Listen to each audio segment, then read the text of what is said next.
Here now, Brit Hume, Fox News senior political analyst. Brit, good evening. Good to see you. Hi, Martha. So your reaction to this speech tonight, what'd you think? Well, what may be most important about this speech, Martha, is that he is doing now on this measure what he really never did on Obamacare repeal. That is to say, he's getting out, he's talking about specifics within it, he's making an earnest effort to sell it to people.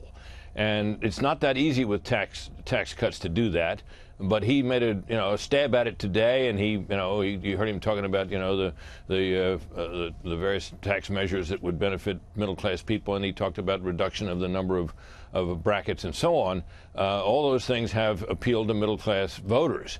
The problem politically always, Martha, with when you're cutting tax rates is that it's a mathematical fact that the more you pay, the more you gain from a tax cut. That's just the way it works. We live in a country where some 70% of the taxes are paid by about 10% of the people. So you begin to cut the rates, the 10% are bound to benefit. This is opens the avenue for the perennial Democratic criticism that it's a tax cut for the rich. He's going to have to fight that the whole way. He made a start on it tonight. Yeah, and there are things like removing the state and local tax deduction from your federal income taxes that would work against that. It would work in favor of the argument that the rich will not benefit from this, and we're going to see what happens with all of that. But he's got a battle to win within his own party, Brit.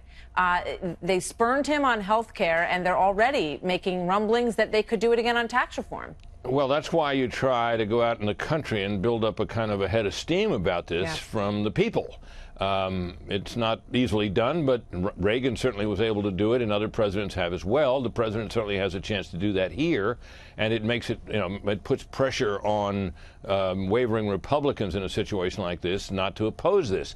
The last big tax reform that was passed in 1986, I remember I covered it. It ended up with bipartisan support. That's not impossible here, although the atmosphere is much more poisonous and divided than it was then. But the point being here that this is a measure that can be sold. It's going to take some work, but it can be done.